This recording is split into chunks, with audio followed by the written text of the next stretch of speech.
right, welcome to Primos for Life, the wrestling podcast made for the fans, by the fans.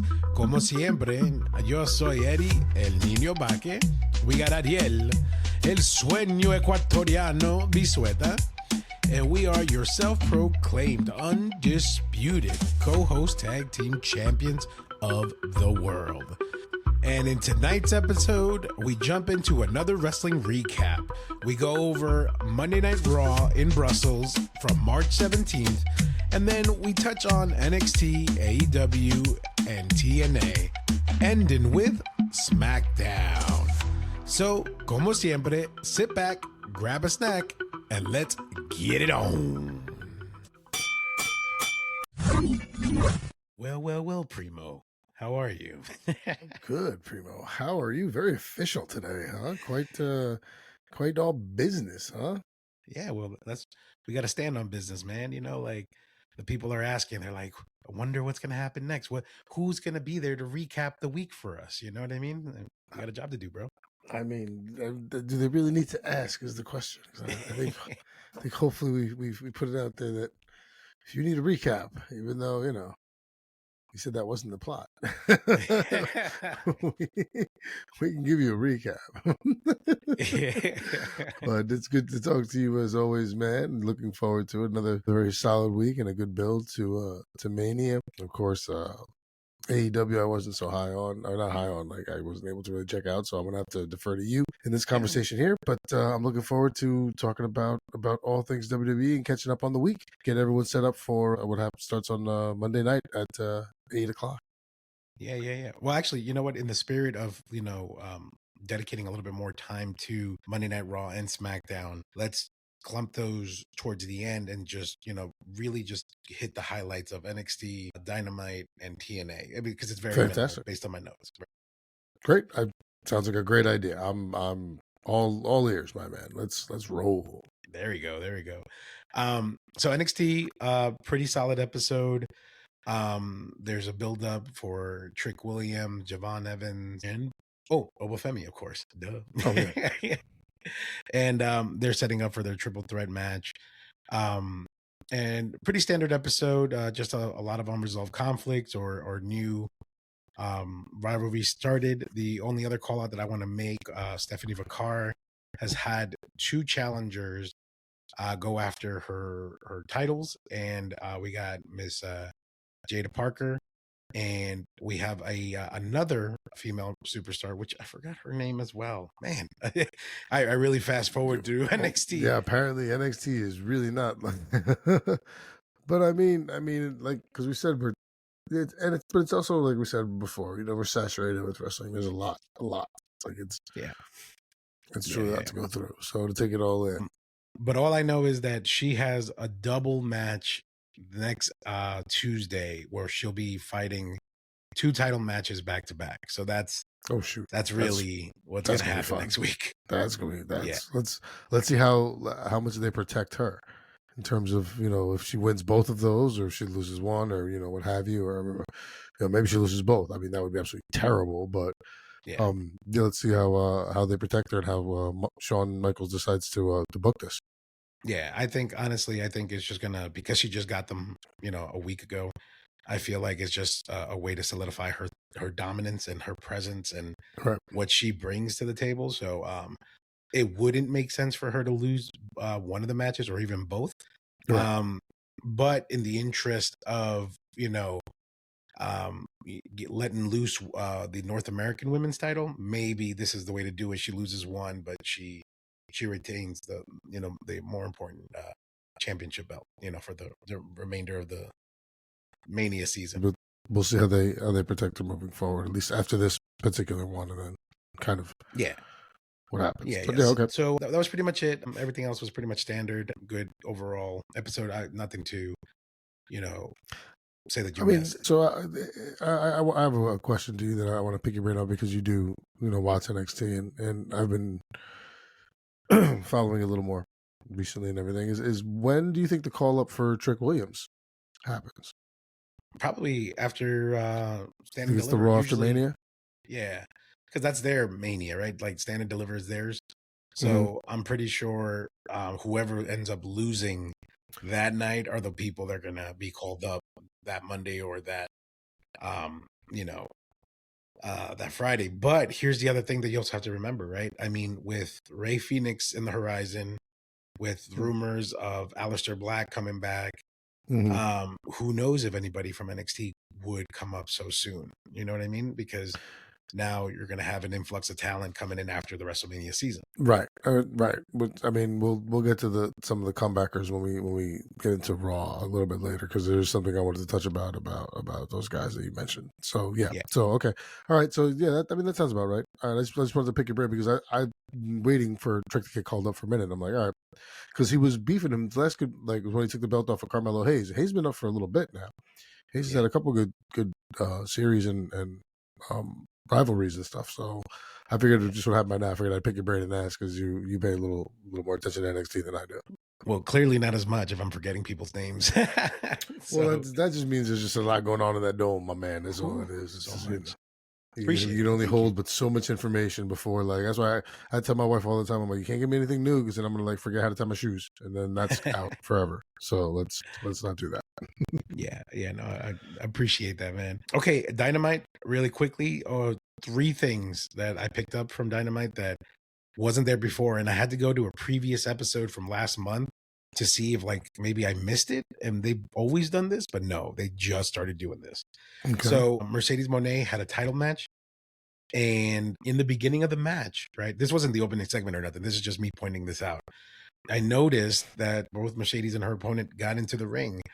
They did like a WWE kind of announcement, like, and the challenger is from what's or whatever, Really? weighing in at this thing, opponent, and from whatever California, Mercedes, and I was like, huh. So now they're kind of doing that format of like introducing the challengers and the champion right before the match. That's Yeah, like because we see it on Raw and SmackDown and on right. PLEs. Right. But I went back a month earlier to see, because she also had another title match. They didn't do that. They got in the ring and the bell rang and they started scrapping. Really? So I was like, huh, this is new. This is nice. Kind of, not really, but all right. I never. Oh, I guess I never really paid attention. So that's sounds like that could be totally accurate. I just haven't seen it or heard it before. But I mean, hey, if you're calling it out, then I'm gonna trust your knowledge on this particular situation. Yeah. But overall, a bunch of good matches. The opening match was pretty good. I like their new guy that just appeared last week. His name is Speedball. He's like this Canadian, like black belt jiu-jitsu karate dude, and they had a 4-way battle for the number 1 contendership to go against Kenny Omega. Ricochet was in the match.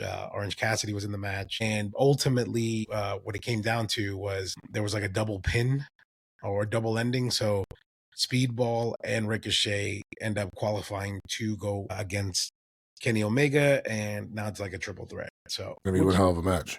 Yeah, it was pretty Ricochet, solid. Omega, and then I'll take a look at this guy Speedball. I want to say I've heard something about him before, or seen some kind of something on him before, but I'm sure you have. Yeah, no, but it's pretty entertaining to watch. So that's another shout out from that. Really cool. Hurt Syndicate promo didn't come out, but really solidifying their dominance, even if they're not on site. So that's pretty cool. And then the final thing that really got me feeling some type of way, which is probably going to be another episode that we're going to talk about. Really. And here we go again with AEW Noisity, because that should be the theme song. Old right? people just won't move out no. the way. So it's not so much legends this time. In the middle of the Dynamite, there was a match between Moxley and Adam Copeland, and it was a street fight. And it starts off really standard, weapons, this and that. And for the last, I don't know, like maybe since this rivalry has started, Adam Copeland has been walking around with this, like, it looks like a cricket bat or something, with like a bunch of like rusty nails just like spikes just out, sticking out. coming through it, like the old school bats for like when like the movie The Warriors, when they'd come out in the Right. bat, and they had the spikes going right through, and they ding ding, yeah, come out and play, yeah. He's been carrying around that thing, and they've hit him, they've hit each other with it, but they've always hit each other with like the wooden side of it. Right. So in this match, I don't know what, like I don't know whose idea this was, but Adam Copeland whacks that bat spike side on Moxley's back, and it was wild. And I was like, oh, please let that be it. And then he drops it on the floor, spikes up on the mat, spikes up, and grabs Moxley, and Adam Copeland does a suplex right onto it. And Moxley reacts. I mean, he would react, right? He reacts so quickly that as he gets up, it is on his back. It is lodged into his back, bro. And all I'm going to say for now, so we could have a conversation about it later, is wow, ridiculous. Yeah. I mean that doesn't sound. I mean, like there's levels, right? And I mean, there's things we haven't seen before, and there's certain things that are breakaway or giveaway or whatever. You're talking about a bat with nails. Trying to figure out the way that there's any kind of give there or anything that's not, to make this at least reasonably kind of safe for the wrestlers involved. So yeah, that sounds really. I kind of tempted to go back and take a look now. Like to see exactly what it is, but really kind of not, because you said it, and I'm like, you know what? Well, I don't think I need to see all this. No, I don't think it's absolutely necessary. And yeah, so okay, story or conversation bookshelf for another time. But all right, I got you. Seems a bit excessive, but all right, let's roll on. Let's roll on. And then that's pretty much it. FTR, Willow comes in to save the day because the Rough Riders come out to defend Moxley. And then the rest of the night goes on. Nothing eventful. Same thing with Collision, just a couple of matches with Adam Cole and Garcia. Just, nothing too crazy. Overall, except for that. Spikes. Yes. Spike side. Oh. And and then they actually set up the Tony Storm beef with Megan Bain, which is like this giant, like Indian looking, 7 foot tall woman that they set up their fight for, I believe like the female Great Khali. Not that big, but she's pretty tall. No, but I mean, there's very few men who are as big as Khali, let alone women. So I'm just saying in terms of bringing in like a giant, like fair enough. No, that's good. And that's dude, she's that big.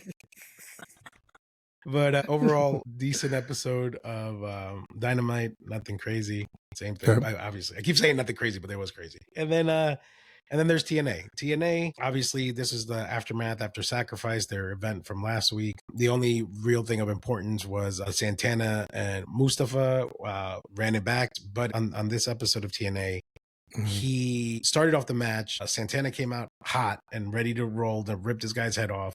And then halfway through the match, he just like runs away. And, the interviewer was like, hey, why are you running away? And he's like, I don't run away. I already proved myself at Sacrifice. I don't need to do this again. And he just bolts. So there was that. And then we find out why Nick Nemeth and his brother turned on Matt Hardy. And the reason, and I think this is a pretty solid argument, right? The reason why they turned on them was because Nick Nemeth is stating that he's the reason why TNA started getting hot again when he came over. Nobody cared until he came over. And then now that he became hot again, people like, the Hardys decide to come back and try to steal the spotlight. And that's why him and his brother are going to go against the Hardy Boys to try to get those tag titles. So good like story, for the I dig the storyline because it's incredibly unbelievable to sit there and go, yes, TNA was nothing until the return of Dolph Ziggler, another return, the return of Dolph Ziggler. Like I got it, but great heel stuff. Great heel writing there in terms of like, I'm believing this in myself, and it's going to annoy people if I do. So great, great, because once again, you can tell that that's not the case at all.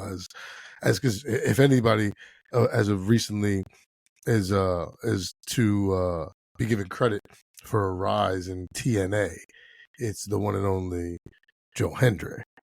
So Yes. that's that's why I think that's a solid promo by Nemeth in terms of like building the heel character, and this is why we did it, and I'm angry and just like I like that. So good stuff. All right, Yeah. TNA. All right, good, cool. All right. Yeah, for sure. No problem with their product. It's it's looking pretty solid. It's a nice watch, right? If you just, Great. if you Love wanted an to easy switch it watch. up. Yeah, exactly. And then that's pretty much it. That covers, non WWE wrestling for the most part. Non WWE wrestling. I'm just gonna do theme songs for everything that we do from now on. And then at some point, you're just gonna end up editing him and just really like using him as a drop. um yeah, so let's jump back into Monday Night Raw. Go ahead, Ariel. Tell us Monday after the Night Raw. John Cena So promo, where I do was we go about to from say, there? so we're gonna go with everything post John Cena promo, which for any of our listeners out there who have not gone back and listened to it, please feel free to go back and listen to it. I think it was actually a very, very fun listen. It was just a quick hit. It was the Lucha Hot Tag, and if you haven't gone, please go listen to us because we could do a good 15, 20 minutes. I think actually, it was like 25, something like that we did on it. But so everything is post that. We start with Penta versus Ludwig Kaiser. And these two have been in each other's crosshairs for quite some time now, along with Pete Dunne. So they finally get their hands on one another. Great match. I'm not a big Ludwig Kaiser guy, but he puts on a solid match. Penta, of course, I love Penta. I'm gonna get online and order my Penta shirt because I have a AEW Penta shirt, but I don't have a WWE one yet. So great match, solid, fantastic. Penta with a win there, and then as Penta is coming down the ramp, he stops to do an interview and then lets everyone know that he now has his sights set and will be focusing on the Intercontinental Championship, saying, that because they were, I forget exactly where they were, but on a different continent. So he said, on this continent, on that continent. So now I want to be intercontinental. Like he didn't say it as such because he messed up a word or two there, but English is not his first language. But so fantastic. I thought it was a great match. I like the solid build to put him in a feud now to get to that IC championship because we wanted to see what they did with Penta as he came in hot and everywhere he's gone, the fans have been behind him. So I was impressed and I enjoyed this match personally. What about you, brother? Yeah, no, I thought it was fantastic. Penta is incredible. And I do like Ludwig. I think he does a really good job as playing the heel.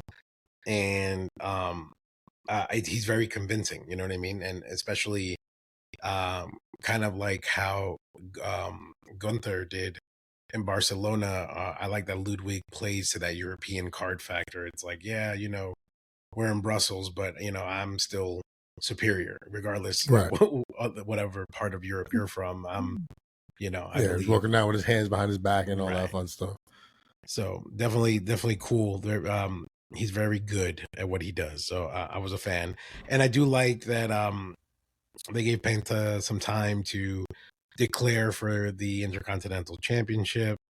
So I just wonder what that's going to play out like because again, we are getting closer and closer to WrestleMania now. So I have no idea what the IC picture is looking like now because if I think I read something saying that they're gonna do this on Monday, right? So I don't They're going know. to do Penta vs. Braun on Monday?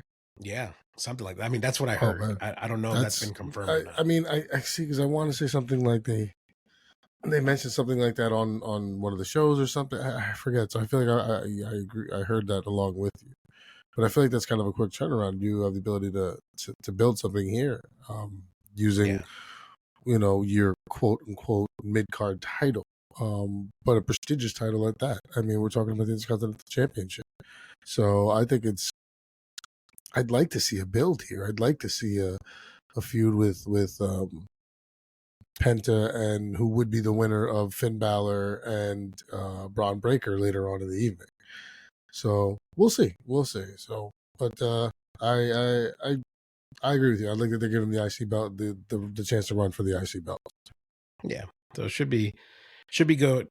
Should be good no matter which way it goes, whether it gets defended this upcoming Monday or they push it towards Mania, or maybe they take this opportunity on Monday to build it into something bigger, and instead of just them it being them two, it could be Right. fatal 4-way. Like maybe Some kind of interference, some kind of right. something. Right. Build up to like a ladder match, something crazy that they could all really Yeah. showcase their There's a abilities. disqualification, but with use of a ladder and bang. Do you want to Mhm. use a ladder? Let's use a ladder. Yes. You know what? Perfect call. Actually, Yeah. very solid. Yeah. And then I believe the next match was Dakota Kai, right? And then Dakota Guy, Ivy Nile. Yeah. So yeah, Dakota Kai gets that win. Then after that, their match happens, and then the Creed brothers and LWO, was that a disqualification, or that ended up being? Well, no. Next we had Jey Uso versus Austin Theory. Oh, that's right. Yes, and Was that next. was really Jey Uso versus Austin Theory was next. In which now remember last week Jey Uso took on Grayson Waller. So this is another shot for A-Town Down Under. Solid match. I'm starting to, Theory's not bad. I didn't like him as much as Vince McMahon liked him. Or and gave him the push and gave him the money in the bank and everything along those lines. But he's solid. So good match. Little interference here as the world champion Gunther came out and tried to choke out Jey Uso again, but this time it was not to happen as Jey Uso yeeted himself into a position where he was kind of working Gunther over a little bit and making Gunther look a little intimidated, So good segment, good match. Like I said, good. It's a fun angle where now Gunther just decides he wants to come out and just keep messing with Jay every chance he gets. So now it's good to see Jay defend himself and actually come out on top on this side. So overall, not bad. Can't complain. Solid. Are we just gonna glaze over the fact that he really messed up that jump outside of the ring and he hit the apron?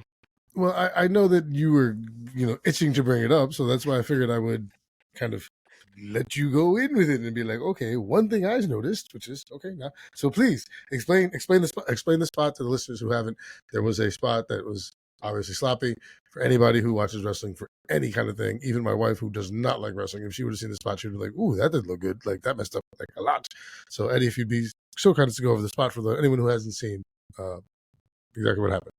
Yeah, well, there was a spot where Theory's outside of the ring, or Grayson Waller, right? They're outside. Jay seizes an opportunity to, run out and do a suicide dive, or actually over the rope dive. And as he does that, I guess he gets caught into the rope and he ends up hitting the apron first and then hits them. But it was really, really bad. Very awkward. Very awkward. Yeah. Which, I mean, from a fan perspective, I mean, it did look rough. Obviously, we have tremendous love and respect for all talent that is able to do the things that we wish we could do. So no, we're not throwing shade or we're not mad at Jay. We hope he's okay. We hope that he'll continue onto his road to WrestleMania. But from stepping back into a fan perspective, I feel like all these run-ins between him and Gunther, for me, I feel like it's kind of like maybe watering down their beef, so to speak, because you got to remember, Royal Rumble winner is the main event at WrestleMania. Right. And I don't feel like this will be the last match of any night. No, because it's not going to be. It absolutely will not be, and it doesn't need to be. This doesn't need to be the last match at all. This is no matter what you could put this match. Unfortunately, with the card that you're going in with, there's no way you could possibly do it, and it's just going to be a solid match. But I mean, I think you have to look at the players in the game. Yes, it is for the World Championship, but look at the names in your other championship match. Look at the names in what will be the triple threat match that will be announced, that we'll be talking about later on. I mean, there's There's plenty.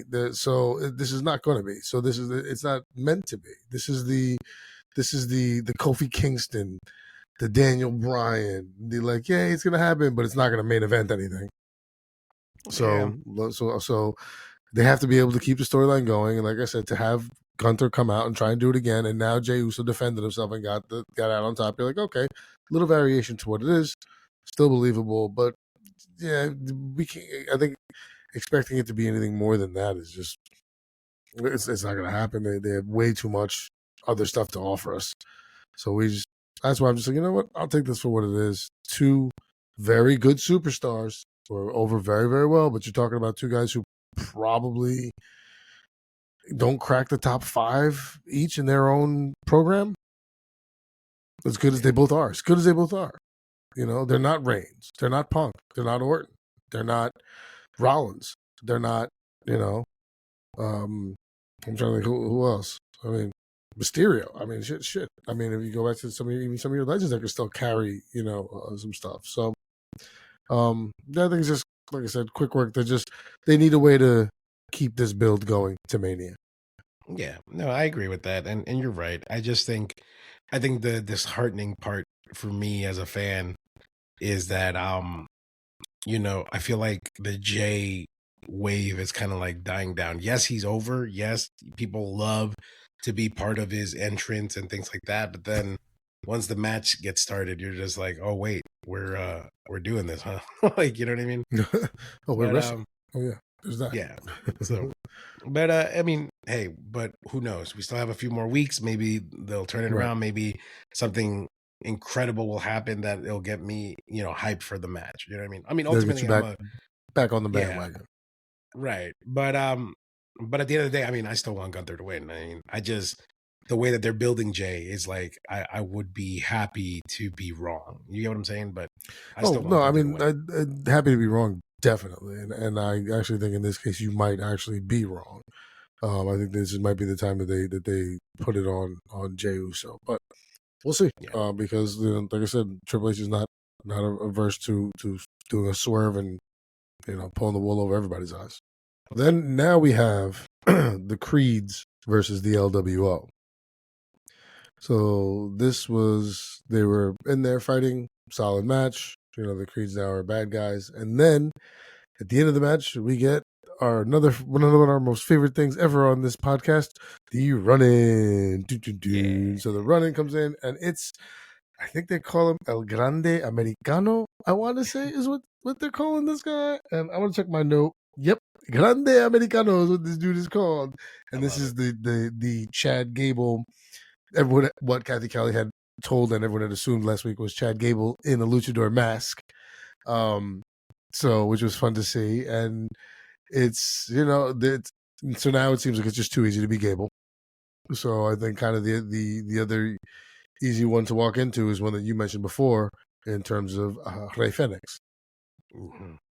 So, you know, maybe trying to mess with Gable and then, you know, kind of work his way in because he's coming over soon. And, you know, Penta's already here. And I think they're going to try and do Penta, you know, with the IC championship picture and stuff like that. They, you know, maybe Fenix becomes, you know, maybe a speed guy or, you know, maybe he, you know, becomes NXT champ. You know, you never know. I'd like to see something like that. That would actually be pretty cool for me. But yeah, so El Grande Americano came in and interfered into everything. But LWO, if I recall correctly, won, but it all was marred by Grande Americano. Yeah. Yeah, no, pretty cool segment. I like Chad Gable more and more. I feel like the more he's grown as a character, with American Made, he started off being a jerk. I mean, he's still a jerk. He plays a jerk.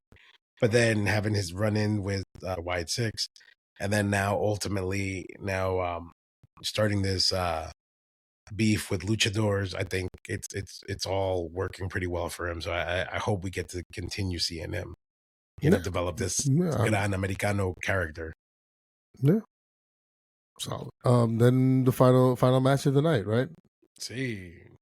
Final match of the night. Well, there was a segment of AJ Styles and Karrion Kross backstage.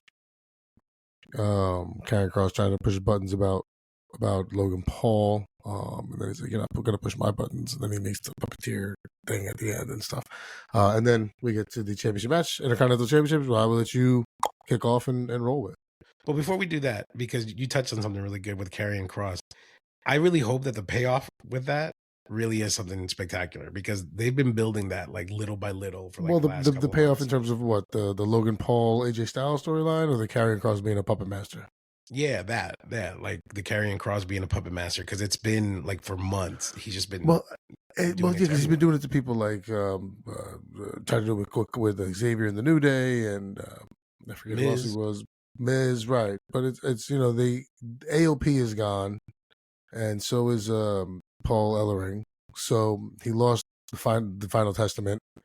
So I know that Hunter is a Karrion Kross guy. So yes, interested to see how that works out. I would like to see it come up to something for him, because I feel like hopefully he can get a little traction going, because I'm not mad at Karrion Kross as long as they don't over push him. I think he's fine. He's a good IC belt kind of guy.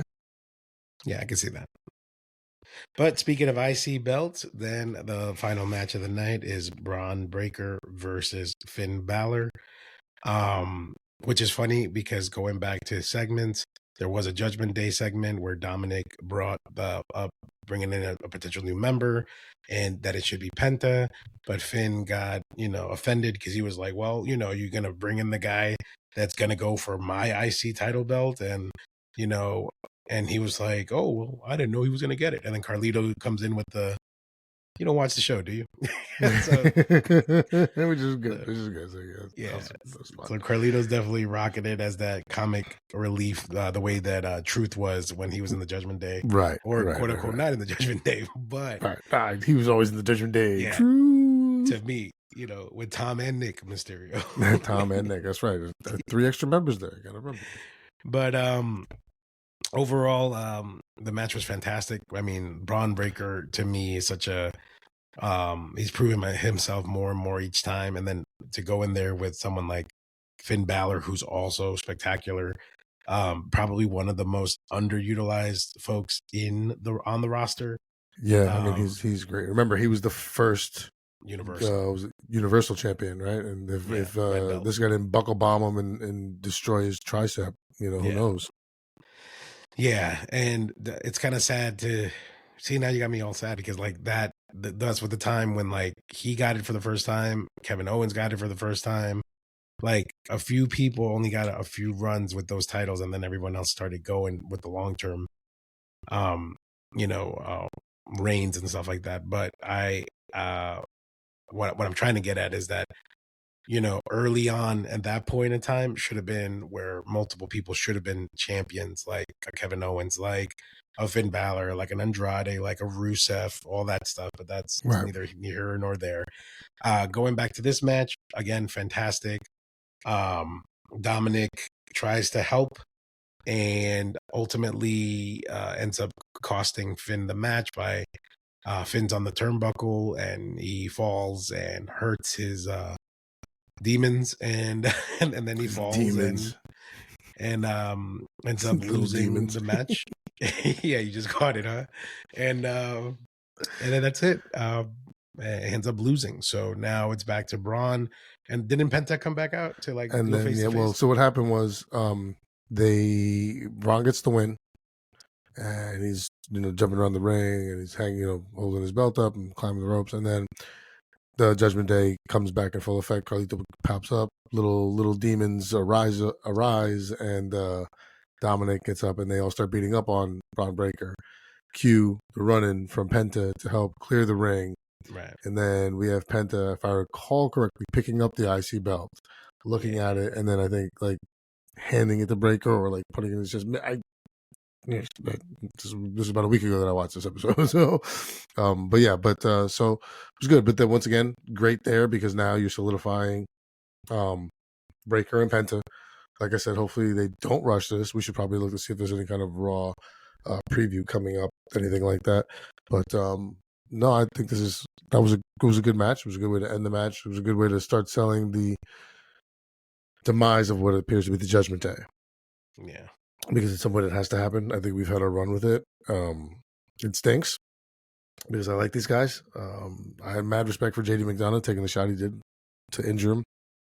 I like Carlito. I like Balor. Tom and Nick has grown on me. So yeah. But like I said, setting up for the IC belt, we'll see if they go to Mania with it or not, or if they just do it quick this week. Did you know that JD punctured a lung doing that move? Yeah, crack was it like it cracked the rib and it like punched it right through. Like, yeah, that's why the fact that he finished the match is beyond. Like, okay, so, shout outs to JD McDonough. Yeah, for real. Irish Ace, for real. Yeah, and then we hop on over to Friday, which is SmackDown in Bologna, Italia. Right? SmackDown. Yeah, an Italian chef Boyardee. Wait, what? Oh, wow. that's not real Italian cooking? Yeah, that's not what. That's not? I thought that was homemade. I thought like chef Boyardee. What? It says an original Italian recipe. Yeah, that's what it says. Bro, you just killed my childhood, bro. Don't let CJ and Nikki hear that. What are you talking about? If I let them hear that, they'll offer to cook me some proper food. I'll get fed well. What are you talking about? Yeah, for real. Shout outs to the guys. Yeah, for real. Shout outs to them. And then we opened up with the tag match, right? Damian and Big Jim. No, we opened with Randy Orton with the voices. Right. Oh, I hear voices in my head. They something. They understand. They talk to me. Yeah, so he comes out and he's all, I'm annoyed and whatever. The voices are back. Kevin Owens, you did something. You unlocked the voices. I'm glad you did it. Kevin Owens came out and he was like, listen, Randy, you didn't deserve what I did to you. That package, you didn't deserve that. Cody Rhodes, he deserved what I deserved. Sami Zayn, he deserved what I did to him. You didn't deserve what I did to you. So I'm sorry. And if you can forgive me, I can forgive you for being cool with Cody and Reigns, and we can get past it. And then he was like, so I'm just put that out there. And Randy was like, let me think about this. He thought about it for like all of not even a second. He was like, yeah, no, don't work for me. And then he points up to Mania. And it looks like we're going to have our Randy Orton versus Kevin Owens at Mania. And I think that's going to be a hell of a match. And I'm pulling for my man, Randy. And it should be a great match. But good promo. And, good for Owens to come in. And they were going after each other a little bit. They got into a kerfuffle. And, yeah, good stuff. Yeah, no, you're right. Really good segment. I'm with you. Obviously, we want Randy to win, after what he did to Sammy. And, it's just always good to see Randy, get crazy. I mean, it's funny because announcers will say something like it, and I'll be like, this is just cheesy and you guys stink and it's stupid. But then it's right. It's like, wrestling's better when Randy Orton's around. Like, wrestling is better. Like, I appreciate wrestling more with Randy Orton around. I'm like, okay, yeah. And then now we jump into the tag match, Damian, Big Jim versus Drew, Shinsuke. Pretty solid match. Some great spots on everybody. Yeah. Everybody did some hard-hitting hits, which was really awesome in this match. Yep. Damian was selling really well. Yeah. Big Jim did the jump that Jay did on Monday, but didn't hit the canvas. His was clean. His was clean. Yeah. His was clean. Really solid. Yeah, he cleared it. Yeah. But I mean, this was a great way to use 4 of your superstars because you're across the pond or you're overseas. So these people don't get to see everyone live that often. So you want to try and get a couple matches in and you want to try and get as many superstars as you can in. I think this was a fantastic way to do it. And then I think it was fantastic the way everything ended because you start to set up again for McIntyre and Priest, and you see just how much hatred there is amongst both of them, and McIntyre just keeps beating Damian, and to your point before, Damian with some great sells on the Claymore, on like a couple things, so fun match, and great, like I said, great use of 4 superstars, way to build to Priest and McIntyre. This is going to be a fun match. I am so hoping Damian Priest wins. So hoping, but not sure. But no, I liked it. Yeah, pretty solid match. And then I believe this was the Tiffany Charlotte segment right after, right? Then we had the The next to each other FaceTime camera the thing that they FaceTime did. for whatever conversation, the Yeah. interview, what have you. Yeah. You know what's crazy? After watching that, um, as much as I don't want Charlotte to win because I feel like it is Tiffy time, Mm-hmm. um, Charlotte roasted her in that interview. And to me, made her look weak. I don't know if that was on purpose. I don't know if Tiffy got nervous or if she got It stuck. it But did look like she looked a little lost at times in trying to keep up with Charlotte Flair. yeah, It did. so that alone lets me like be okay with Charlotte winning. You know? Yeah, yeah. No, that's no. It looked like she was just out of her league. So I agree with you there. It did look. I was just like, ooh, all right, no, okay. See what happens next. Yeah, for real. Then we got the U.S. Championship number one contenders match. We had Braun Strowman versus Jacob Fatu. I Right love you so low. Right before this match, we had LA Knight approach Braun, getting pumped for the match, and he was like, Yeah. yeah. And then he was basically telling him, hey, he's going to keep an eye out on the match because, you know, um, you know, um, Jacob and the The bloodline, bloodline. yeah, they always interfere, so he's gonna They roll in be there. numbers. They roll deep. Right. He'll keep an eye on the match. And Braun was like, well, cool, but if I win, I become number one contender. So that's when we all find out it's a contenders match. Mm-hmm. Right. And then both come out, Braun Strowman and Jacob Fatu. Again, these guys could put on a show. They work really well together, as a big man and a bigger man, with their spots, with the hits, with the tackles, with the turnbuckles. Really, really good match. This time, it was a little bit more competitive than the first time that they met on Saturday night's main event, where it was just like a squash match. This was Right. like an actual match. And then Mm-hmm. ultimately they're what's his name? Yeah, that dude Tamatanga. Tamatanga Tamatanga, comes man. out, interferes, and then Solo interferes, giving Braun Strowman the win, but indirectly, but directly, right? Who knows? Hey. Costing Jacob the match. And Jacob is furious. He's like, how he's ripping backstage apart. Like, what are you doing? He's like, we were there to help. And he's like, I don't need your help. And Help who? Help you? Not helping me. right. So Yeah, obviously there's a Fatu's. buildup there. Yeah. I dig it. I Yeah. dig it. I dig the dissension in the ranks there, and Fatu's going to be a beast. He's already a beast. I mean, I like this guy. I like this guy a lot. So I think this is to start the demise or to plant the seed in the we're going to have a problem with this faction moving forward. So good match, and I definitely like the outcome because I think LA Knight retains. If this happens at Mania, I think LA Knight retains just because I think he's a bigger draw, more popular than Braun Strowman is. But I think the Fatu angle was good, and that he lost it and didn't just like say, oh yeah, hey, thanks for helping out, guys, or whatever. Like like he was losing his mind. Like why, why'd you do this? Da, da, da. So great, yes, fantastic. Fan of that one as well. So overall, that was a pretty solid match. And then next we have, what was it? Piper versus Zelina. Yeah, Chelsea Green's former head of Secret Service, Piper Niven, versus Selena Vega, who vowed to start going for I think it was the women's IC belt or something last week. There was a little vignette, a little package about her saying she wanted to look for a belt and she was coming for one. Which it's about time, right? I mean, I feel like she's well overdue. She should have been champion. I mean, So, I like Selena Vega. You're talking about a Queen of the Ring winner, right.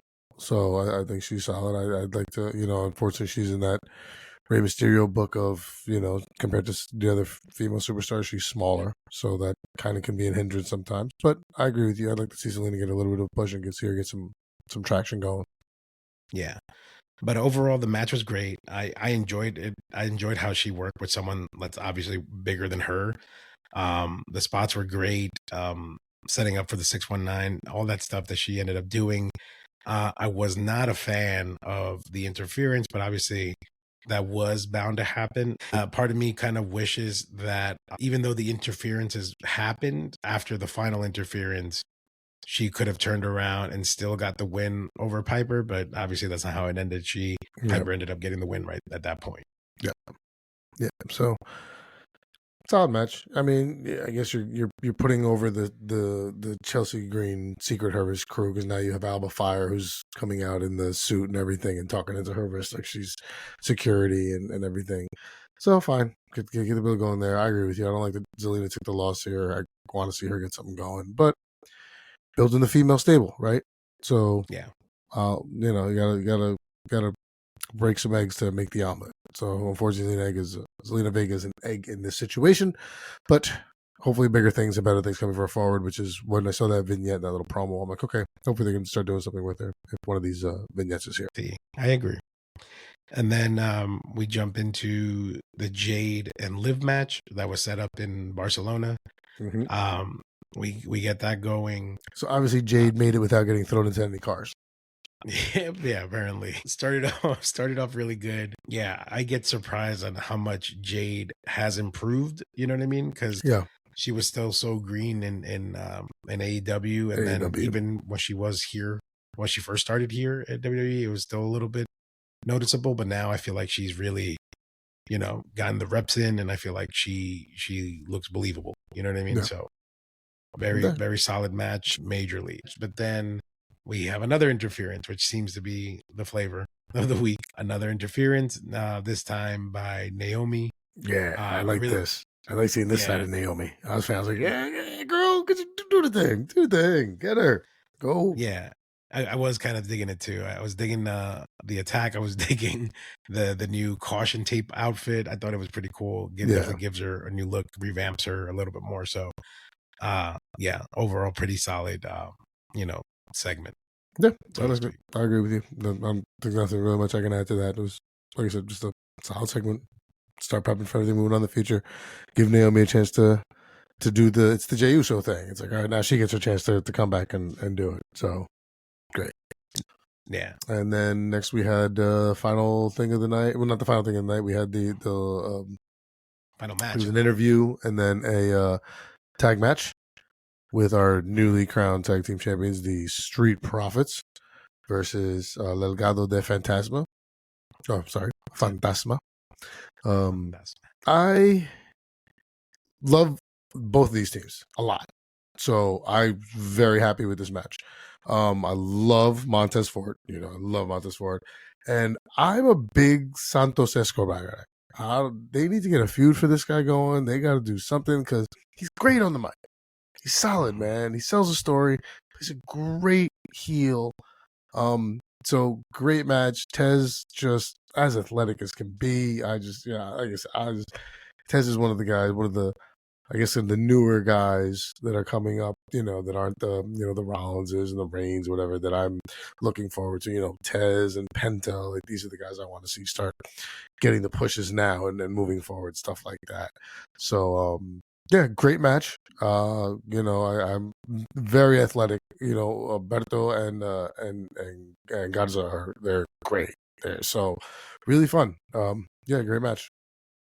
Yeah, I agree. I feel like Street Profits look better and better.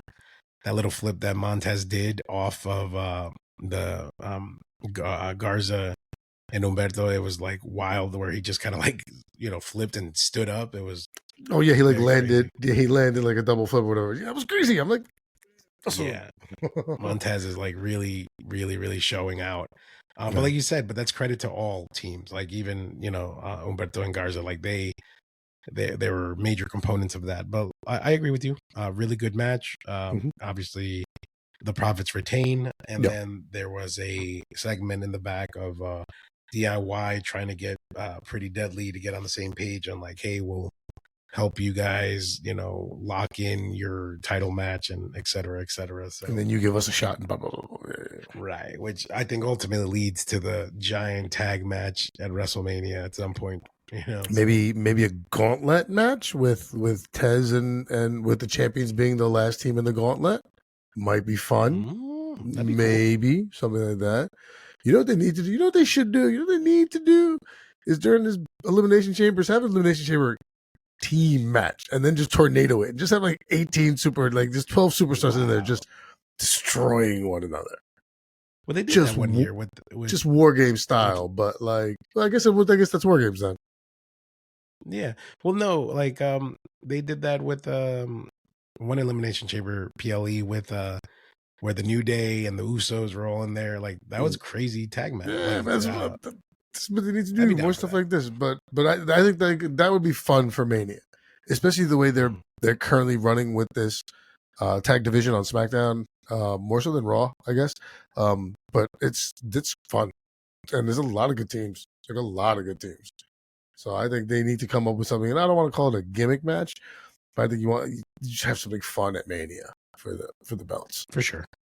Yeah, no, I agree with that. They deserve that kind of special spotlight or treatment because they have been putting in tremendous work, and all teams are are entertaining, right? The Legado del Fantasma, Street Profits, DIY, Pretty Deadly, like they're all looking pretty solid. Mm-hmm. Oh, and what's it called? Machine Guns, right? Oh, yeah, that's right. What are some you can't forget about them? That's 5 solid tag teams right there. Right. So like that's really I good. Agree. That's really good. Agree. And then finally, the final segment of the night, we get the Rollins. I was right all along segment. Right in what regards? I called this triple threat match. The minutes Cena won, I'm like, well, this has to be a triple threat going into Mania. The next episode when we spoke about it, for any listener who doesn't believe me, because everyone's probably like, oh, Zach, he's just full of crap. Yes, usually I am, but I did call this one. No, you did. And it worked out pretty well. I liked that they all confronted. I love that Punk was the one that, was initiated the attack. Like, right. After he was saying, like, and Paul, you technically owe me a favor and this and that, and thank you for serving me, your boy, on a silver platter. And Roman turns around and looks at him like, what? You did that, wise man? And then whack, like a stab in the back with the microphone, and then they start beating each other up. But then Seth had to take off his jacket and then jumps in. And Punk called him Grimace because he was wearing the purple suit. Yeah. No, I was. For obviously we mentioned all 3 people, but for anyone who didn't get to watch and is just kind of getting the information, the final segment was CM Punk, Roman Reigns, Seth Rollins, and it became, as Eddie said, just all out war and just beating, and then once again, as per usual, the way Eddie and I love to have it, here comes Jason Jordan and Nick Aldis and everybody to stop the fighting. Man, full of theme songs today. But we get what like I said, what I had mentioned before. We get our triple threat match because at one point, Eddie, I'm sure you noticed it because you are very perceptive when it comes to wrestling. At one point, each of the 3 of them pointed at the Mania sign. See, yeah. Each one of them took the time and like looked up, pointed like, oh yeah. So yeah, I like it. Great way to build it. I thought fantastic. Great. I'm gonna come like a good SmackDown. It has been a good SmackDown in a minute. Yeah, but I think once again, because of the fact that you are overseas, Hunter was willing to do some more stuff. Also had a lot more things to work with as he could set up for Mania. But good SmackDown. Great. And I thought that final segment was well done. I want to see what happens with Roman and the wise man. But yeah, I'm waiting with bated breath, man. Can't wait. Like I'm good. Yeah, no, I agree. I like the segment. My favorite part of the segment was right before it ends and the camera's cut out. You see Roman grab the stairs and knock Punk out and then knock Rollins out. Oh, yeah, hits him with the steps. Madman, and everybody's trying to like stop him. And then you see executive producer Paul Levesque. It just cuts out. The credits come in. You're like, okay, well, this is done. Yeah, so pretty good, awesome week for wrestling. Really just calm the waters and again, nice build up to WrestleMania.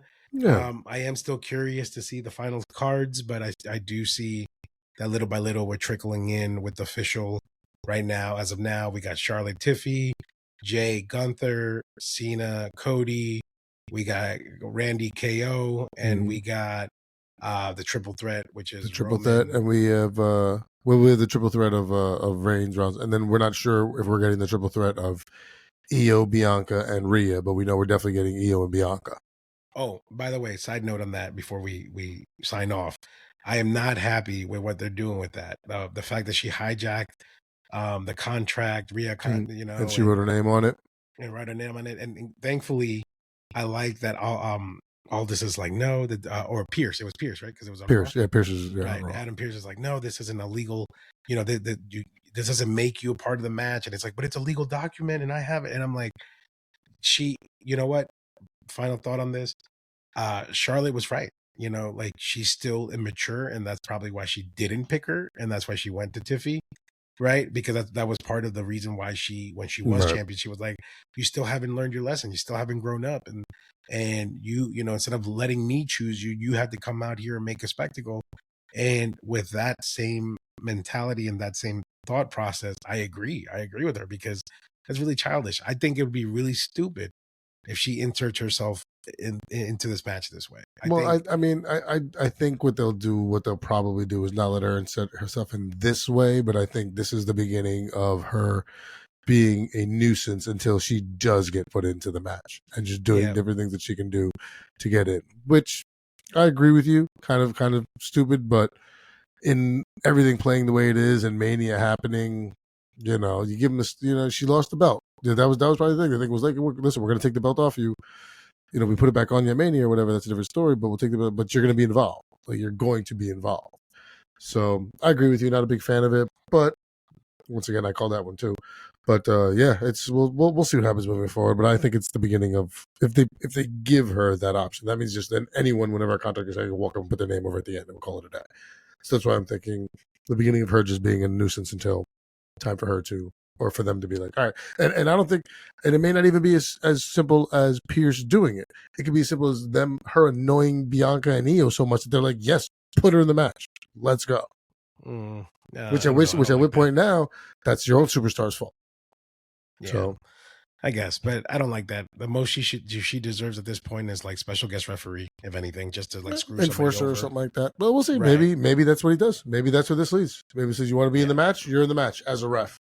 Yeah, there you go. Because other than that, Bianca put out a post, whether you know it was real or not. I loved it, and she was like, "Oh, so you don't got to win Royal Rumble anymore to go to WrestleMania? You don't got to win Elimination Chamber to go to WrestleMania? That's cool, but I'm a hater." That's what I'm saying. So maybe that's why they.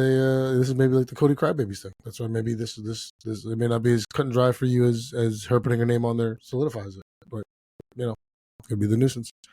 Yeah. Real quick before we sign off, I do want to thank all of the listeners for coming in powerful and checking out our last episode that we dropped, which was an episode with the interview with CJ and Nikki, two of the Trios Championship team in New York Wrestling Connection. That's right.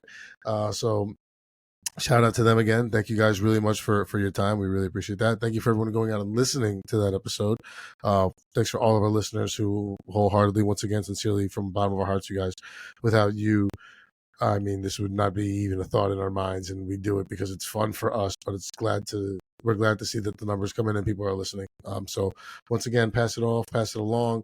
Please, anyone you know, we're trying to get some traction. We're trying to do some stuff moving forward. I've seen the Instagram has gotten more followers and stuff like that. That's always awesome. That's great to hear. So please, guys, thanks again. And moving forward, let's keep doing that. And I know off topic real fast, off the wrestling topic. Vamos Ecuador, baby. Big win the other day. That's right. Rumba para el Mundial. Rumba. I believe we're in second place on the table for That's right. Second place on the table. So pretty solid. And also to touch back on what Ariel said, yeah, we want to thank all our listeners. We keep growing and growing. And as he mentioned, our Instagram following has increased. And now over the weekend, we have successfully opened up the YouTube page. So now you could go onto the YouTube, search Primos for Life. Hey. Yeah, I know. You'll be able to catch all our episodes, audio version for now. I have learned that any videos have to be separately. So over the next weekend, I will start. You don't want to uploading see our those. ugly mugs anyway. Right. And just what I was also going to say, it was just a really spectacular week for wrestling. All promotions, all products. It's been really fun. Super excited leading to WrestleMania and then other events as well. Maybe we'll even start talking about LFG because that show has just really gotten to me as well. So maybe we can start talking about Okay. that. All right. Okay. All right, that's the one on A&E, right? That's the one that's like before Biography or Rivals or whatever it is. Yeah. But overall, thank you again, everyone. This is really fun for us, and we're excited to continue to grow. And please reach out to us on Instagram, leave comments on YouTube. Anywhere, anywhere you can, text us, email, and once again, sorry to cut you off, Eddie, but if there's anyone out there who wants to converse about a particular item, reach out. I mean, it's Eddie and I, and we are not, we would love to converse with anybody besides each other about wrestling. So if anybody wants to, come on, please, just reach out, let us know. For real. And actually, it's funny that you say that. We did have somebody reach out this week. They're interested in talking about the Triple H era, which I feel like would be a really good topic. So anything that's happened since pretty much since the Netflix. Well, no, he took over maybe before that. So yeah. Okay, yeah. I mean, we'll piece it together and we'll go from there. I dig it. But great, thank you for reaching out. And once again, all you have to do is reach out. We're already gonna format an episode for it. So anybody else who wants to do that, please feel free. Thank you guys once again for listening. We really appreciate and love all you guys. Thank you wholeheartedly. Absolutely. Mucho amor. And now, Primo, now you know what to do. I do. Ladies and gentlemen, thank you very much for your time. We appreciate you, and we will see you when we see you. We will see you when